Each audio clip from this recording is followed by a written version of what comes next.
For Pakistani women, one of the most frightening forms of terrorism isn't bombs. It's acid attacks, often by their own husbands. You see, look at Naima. She has lost her eyes. Naima, can you please show us your face, my dear? She makes me cry every time she comes in front of me.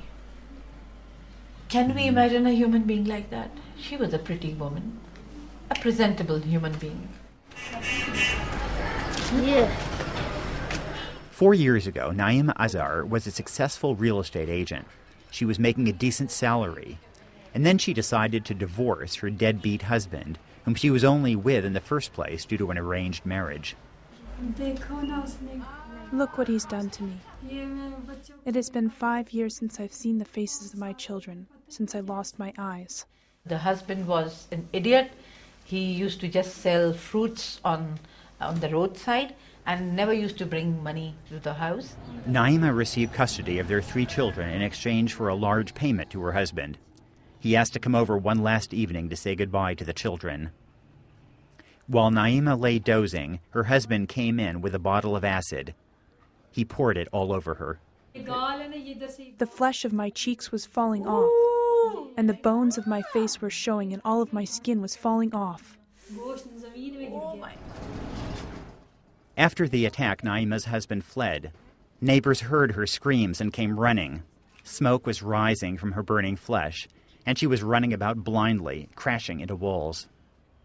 She underwent reconstructive surgery, but Naima remains blind and disfigured. All of the skin you see on my face now, that is from my legs. Since the attack, Naima has survived on the charity of friends, as well as help from women's rights activist Shahnaz Bukhari.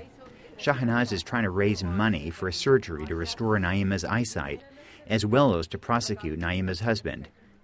Thank you. He was never arrested by the police.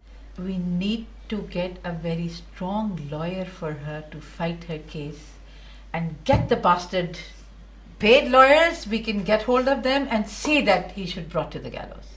Whatever happens to Naima, she's far from alone. Across a swath of Asia, acid attacks have become a weapon of choice for angry husbands, spurned suitors, and anyone else seeking to destroy young women. My organization, per se, was the one who started highlighting these cases of violence. Shahnaz Bukhari's Progressive Women's Association has documented more than 7,000 deliberate burnings of women in just 2 Pakistani cities since 1994.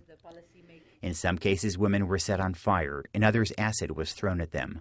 Only 2% of those cases were successfully prosecuted. This message is as good as saying, okay, hang all the 50% population of this country, all the women. They do not deserve to be living. We can bring donkeys instead of them.